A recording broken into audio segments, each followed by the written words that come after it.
अब यहां पर जो दूसरा पद है उस पर हम बात करें। अभी तक तो हमने पापों वाला पद पढ़ा, और दूसरे जो संबंध से पद है वो भी ऐसी है। वो है, उसका संकेत अगर हम लिखेंगे वो होगा हमारा, क्या होगा, प्रसंग भाषा सब यही आएगी। वो संकेत होगा हमारा अब मैं, और ये बहुत प्रसिद्ध भी है, ठीक है। कभी भी आप अगर अब मैं नाचियो बहुत गोपाल, इस पर एक अमृतलाल नागर ने एक उपन्यास में लिखा है, और ये इसलिए बहुत इंपॉर्टेंट है क्योंकि ये हर किसी मनुष्य के जीवन में होता है, हर कोई मनुष्य के जीवन में होता है। कभी आपने सोचा, थोड़ा सा मैं इस पर बात करता हूं, कभी आपने ये सोचा कि हम क्या है, हमारा जीवन क्या है? कभी इस दर्शन की ओर गए आप? नहीं गए। कभी रामलीला देखी? रामलीला देखी, उसमें एक डायरेक्टर देखा? डायरेक्टर कौन होता है? जो जोर जोर से बोलो, जो व्यवस्था करता है सर, जो व्यवस्था करता है और जो उसकी रूपरेखा लिखता है। वो भी है, मैं तुम्हारी बात को, लेकिन मैं इतने सहमत नहीं हूं। डायरेक्टर वो होता है जो पात्रों को दिशा निर्देश देता है अंदर से। बोलने वाला होता है ना, वो कहता है अब राम तुम धनुष पकड़ो, एक अंदर से हल्की सी आवाज आती है, अब तुम्हारे डायलॉग को ऐसे अंदर से वो करता है, तो वो फिर क्या करता है, डायलॉग बोलने लग जाता है। क्योंकि मैंने रामलीला खेली है ना, और हाथ में भी लिख कर ले जाते थे हम, वो अपना दोहा या चौपाई हाथ पर भी एक रुमाल के साथ ऐसे बांध के ले जाते थे। तो खुद सोचो, अब यहां पर अब मैं नाचियो बहुत गोपाल, गोपाल, गोपाल का अर्थ है यहां पर हरि। भाई कभी को क्या जरूरत पड़ गई थी, विनय है, क्या जरूरत पड़ गई थी भगवान से ये कहने की, यार मैंने बहुत जीवन जी लिया, मेरा जो जीवन है वो एक रंगमंच है। इस कविता के माध्यम से ये प्रस्तुत करना चाहता हूं, जो जीवन है क्या है, रंगमंच है। हम जो हैं, हम क्या है, उसके कैरेक्टर है, पात्र है, नट है। कभी नाटक करने वाले जो लोगों को नट बोला जाता है, यहां पर उसी नट की बात होती है जो एक्टिंग करता है। अब तो अभिनेता, हीरो, हीरोइन होगी, लेकिन एक समय में उनका नाम क्या था, नट और नटी थे, और उसी नट शब्द से नाटक की उत्पत्ति हुई है। जो यहां पर आपको पढ़ा रहा हूं, ये भी एक नाटक ही है। जो मैं आपको ये बता रहा हूं, पढ़ा रहा हूं, ये भी नाटक है। इसका डायरेक्टर कौन है, भगवान। आप पढ़ रहे हो, ये भी नाटक है। आप वहां से यहां चल कर आए, ये भी नाटक है। ये सब बातें कौन दिशा निर्देश कर रहा है आपके माइंड को, वो ऐसी असीम शक्ति है जो ईश्वर है, जो गोपाल है, जो श्री कृष्ण है। ये कौन कह रहे हैं, सूरदास। तो सूरदास जी ये कहते हैं कि, वो कहते हैं कि जो व्यक्ति है, वो व्यक्ति अब इतना ज्यादा, वो भगवान से कहता है कि इस रंगमंच में नट की वेशभूषा में मैं बहुत परेशान हूं, मैं कहां कहां नहीं नाचा। मैंने गरीबी भी देखी, अमीरी भी देखी, मैंने बच्चे भी पाले, बच्चे भी हुए, भोग विलास भी करा, अच्छे अच्छे होटलों में भी खाना खाया, लेकिन मुझे चैन नहीं आया। कहने का आशय यह है, लेकिन मुझे संतोष नहीं हुआ। हे भगवान, अब मुझे इस तृष्णा भरी जीवन से मुक्ति दे दो, इस रंग, इस नाचने वाले जीवन से। नाचने वाला तो जीवन है हमारे। भाई क्यों व्यक्ति अपने बच्चों तक के लिए पूरा करके जाता है? क्या कभी जानवरों में ये बात देखी आपने? जानवर सिर्फ अपने खाने के लिए सोचता, अपने बच्चों के लिए नहीं सोचता। जब बड़े हो जाते हैं उसके बच्चे, हम क्या सोचते हैं, अरे मैं टीचर बन गया तो मेरे पोतों तक को भी मेरी पेंसिल का या मेरी तनख्वाह का लाभ मिले। यही तो करते हैं ना हम। ये नाचना तो है। तो यही वो मुक्ति चाहता है कौन? कवि। वो ये कहता है कि हे भगवान, अब मुझे इस रंगमंच, जो जीवन रूपी रंगमंच है, इस रंगमंच से क्या कर दीजिए, मुझे विदा कर दीजिए। और जो मेरा नाचने वाला जो वेशभूषा मैंने, जो नटी के रूप में जो वेशभूषा मैंने पहनी है, इससे मैं मुक्ति चाहता हूं। यही इस कविता का सार है और यही आपने इसमें प्रसंग लिखना है। संदर्भ आपको आता ही है। अब हम पढ़ें एक बार।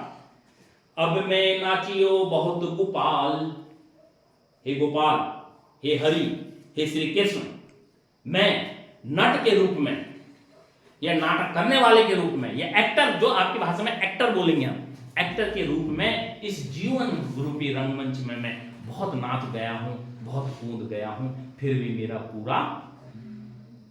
एक बुढ़े मरते हुए आदमी को तुम 20,000 रुपए दे दो, वो झट से पकड़ लेगा। कभी ये हकीकत है। उसको अपनी मौत से प्यारे 20,000 रुपए हो जाएंगे। यही लोभ है, यही माया है, यही नट की बात है। काम क्रोध को पहरी, चोलना कंठ विषय की माल। अब वही बात आ गई ना जो हम पहले वाले पद में पढ़ रहे। काम और क्रोध। काम क्या है? काम, यहां पर काम से मतलब नहीं है जो आप दिन रात खेती बाड़ी करते हो। काम का मतलब है वासना से। काम का मतलब है तुम्हारे जो अंदर जो अंदर जो गलत बातें भरी है। क्रोध का मतलब है गुस्सा। उसका पहरी चोलना, चोलना का अर्थ है झगोला। कभी किसी ने झगोला पहने हुए देखा है? जो घुटनों तक होता है, घुटनों से नीचे। तुम्हारी भाषा में कहें तो उसे मैक्सी कहते हैं। वो जो काम और क्रोध रूपी जो झगोला मैंने, जो वस्त्र मैंने धारण किया है, वो इतना बड़ा है कि वो मेरे से संभाला ही नहीं जा रहा पूरे जीवन में। कंठ विषय की माल, और जो मेरे कंठ में है वो अनेक विषयों की माला है। ये भी चाहिए मुझे, वो भी चाहिए मुझे, ऐसा भी बनना है मुझे, वैसा भी बनना है। जो इस प्रकार की जो अभिवृत्ति है मनुष्य के हृदय में, उन अभिवृत्तियों को लेकर मैं आगे बढ़ रहा हूं। ब्रह्म मोह ब्रह्म भयो मन मयो भयो, पखावज चलत असंगत चाल। और मैं भ्रम जी रहा हूं। आदमी भ्रम में क्यों जीता है? जब हमको, आदमी भ्रम में क्यों जीता है? इसके एक प्रश्न मैं आपको पूछ रहा हूं, आप बताओ इसको उत्तर। आप संशय में क्यों रहते हो? आप भ्रम में क्यों रहते हो? कभी इस पर सोचा? अगर जिस दिन सोच गए उस दिन आपके भ्रम क्या हो जाएगा? दूर हो जाएगा। क्यों भ्रम में जीतो? क्योंकि आपको ज्ञान नहीं होता है। जिस दिन आपको ज्ञान हो जाएगा उस दिन वो भ्रम की घाटी, जब भ्रम की जो लाठी है वो टूट जाएगी। ये सत्य है। इसको आज आजमा के देख लेना। आज से 10 साल बाद मेरे से फोन पे पत्राचार करना कि गुरुजी मेरी भ्रम की लाठी टूट गई है। जो मैं भ्रम में जी रहा था, अब वो भ्रम क्या हो गया? खत्म हो गया। जब तुमको नॉलेज होगी, तुम्हें ज्ञान होगा, तो भ्रम का तो कोई नाम ही नहीं है। तुम कह रहे हो नहीं भाई सांप है, मैंने सांप देखा है। अगला बंदा कह रहा नहीं नहीं बिच्छू है। जिसने सांप देखा ही नहीं, तो उसको क्या पता है कि सांप कैसा होता है? वो भ्रम में जिएगा ना, वो रस्सी समझ के सांप को पकड़ लेगा। जिसने सांप देखा वो कह देगा नहीं भैया सांप है ये। भ्रांतिमान अलंकार भी होता है हिंदी में, इस बात को भी ध्यान में रखना। तो उसी चक्कर में जो भ्रम का जो बात होती है वो ये है कि भ्रम मोह मन भयो पखावज। और जो भ्रम है मोह माया का, वो मेरे हृदय में खचाखच भरा है। असली बात तो मेरी समझ में ही नहीं आती है। भ्रम का अर्थ ये होता है, अगर तुम किसी को सुमार्ग बताओगे और भ्रमी इंसान के समझ में आएगी ही नहीं। मैं कल एक परसों में एक पढ़ रहा था, जसुली देवी, एक जसुली सौक्यान है। आप कभी अल्मोड़ा इधर को जाओगे तो उसने बहुत धर्मशाले अपने मतलब जीवन में उसने करे। लोगों के रहने के लिए धर्मशाले बनाए, कई स्कूल बनाए, कई लोगों को मदद करी उसने। वो भ्रम में कैसे जी रही थी, उसके पास बहुत धन संपदा थी। चलो वो कभी बाद में उसकी स्टोरी में आपको बताऊंगा, मैं फिर शॉर्ट में बता रहा हूँ। कि वो अपने धन संपदा को, उसके पति बेटा सब मर गया तो बहाने के लिए नदी में ले जा रहे थे, उधर काली नदी में। तब तक किसी अंग्रेज अधिकारी को पता लग गया कि ये बोरों और खच्चरों में रुपये चांदी के सिक्के नदी में डाल दी। वो इसलिए डाल ली थी उसके पति को मुक्ति मिल जाए, ये भ्रम था उसका। लेकिन अंग्रेज अधिकारी गए, उससे रिक्वेस्ट करी, उसको समझाया कि गलत है, अगर आपको ऐसे ही पुण्य काम करना है तो लोगों के लिए धर्मशालाएं बनाएं, पुस्तकालय बनाएं, स्कूल खोलें, जिससे कि तुम्हारा नाम अमर होगा। और उसको समझ, उसके भ्रम टूटा, समझ में आई, तो उसने इतना बनाया कि उत्तराखंड की पहली महिला है जिसने सबसे ज्यादा दान दिया है समाज के लिए। आप कभी देखना है ऐसे चैनल में, 12 मास चैनल आता है, उसमें इस प्रकार के उत्तराखंड की विभूतियों के बारे में बताते हैं यूट्यूब पे। तो ये चीज क्या है, यही है भ्रम। राज फिर क्या है, तिरसना नाद करति घट भीतर नाना विध दे ताल। तिरसना, वही तिरसना जिसकी हम अभी बात करते हैं, ईर्षा। ईर्षा मेरे घट माने होता प्राण, प्राण माने होता दिल, दिल माने होता हृदय। हृदय में जो तिरसना है, जो ईर्षा है, जो जलन है, वो इस प्रकार से कूट कूट कर भरी है कि मैं दूसरे व्यक्ति को तो देख ही नहीं सकता हूं। जैसे देवरानी और जेठानी का होता है ना द्वंद वो किससे होता है, वो तिरसना से होता है, वो मोह से होता है, वो माया से होता है। उसके खेत में अच्छा घास होगी तो वो काट के जेठानी ले आएगी ये सब जो माया मोह है, यही तो दूर करने की कोशिश कर रहे हो। नाना विदिते ताल, और वो जो तृष्णा है वो अनेक प्रकार के तालों में मुझे नचाती है। कभी गाली देने के लिए नचाती है, कभी मारने के लिए नचाती है, कभी गुस्सा करने के लिए नचाती है। तुम्हारे वहां की गांव की महिलाएं अपने छत में जाकर पाथर में खड़ी होकर गाली दी थी, किसने घास चोरी, किसने कद्दू चोरा, किसने ककड़ी चोरी, देते नहीं देते। तो इस प्रकार की जो तृष्णा है वो किस अनेक प्रकारों से नचाती है। माया को कट फेंटा बंधियो, लोभ तिलक दियो भाल। और जो माया है, माया की फंटी जो माया है, मोह माया, ये मेरे हृदय में इस प्रकार से बसा है कि मुझे सब कुछ मुझे ही चाहिए। दुनिया की हर कोई अच्छी चीज मुझे चाहिए, दूसरों को नहीं, ये माया है। और जो लोभ है, लोभ लालच, वो मेरे माथे का तिलक है, मतलब मेरे माथे पर इस तरह से आ गया है कि मुझे लोभी बना दिया है। कई व्यक्ति आपने लोभी देखे होंगे।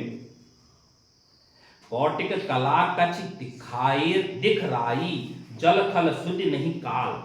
और इस चक्कर से मैंने अनेकों करोड़ों कलाएं दिखाई हैं अपने नाचने में, अपने जीवन में मैंने अनेकों कलाएं दिखाई हैं।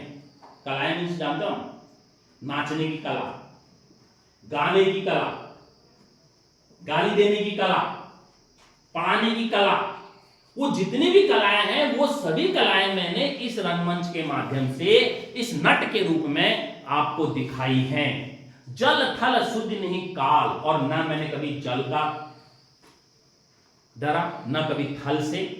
जल में दिखाई मैंने, थल में दिखाई मैंने, हर कोई समय में दिखाई, बुरे भले सब समय में मैंने ये कलाएं दिखाई, लेकिन मुझे मुक्ति नहीं मिली, लेकिन मुझे संतोष नहीं मिला। अब संतोष और मुक्ति कब चाहिए, कब मिलेगी?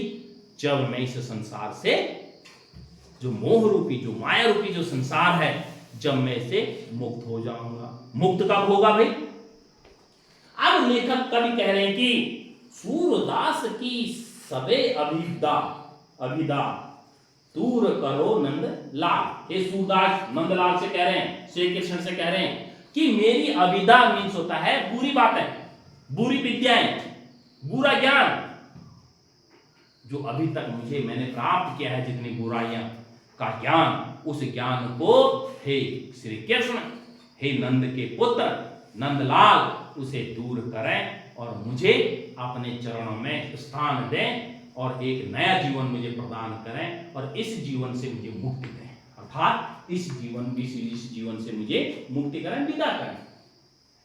तो इस प्रकार की जो घटनाएं हैं वो ये संदेश देना चाहती हैं कि कवि यहां पर क्या कहना चाह रहा है कि वह जीवन को क्या बना रहा है, रंगमंच बना रहा है, और जो उसमें नट है, जो उसमें पात्र है, उस पात्र को एक मनुष्य के रूप में दिखाने की कोशिश कर रहा है। ठीक है। अब इसमें अब आएगा हमारा काव्य का सौंदर्य। प्रसंग आपने लिख लिया।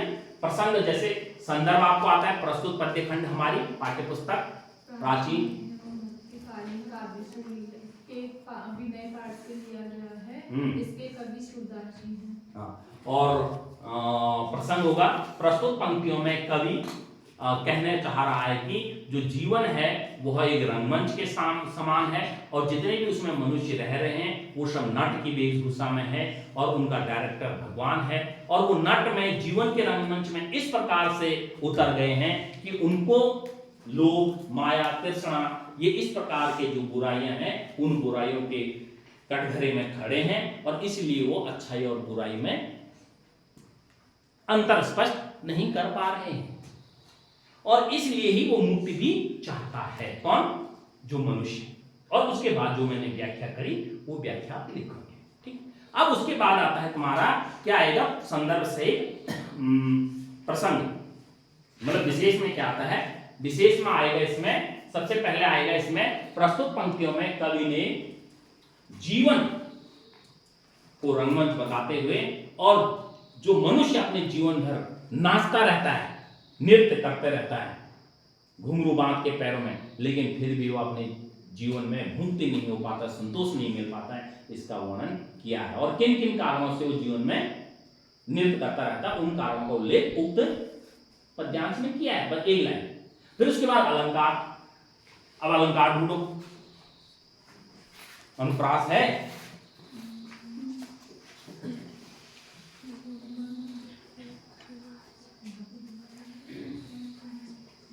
रूपक है उपमा है ठीक है अलंकार रूपक अलंकार है उपमा है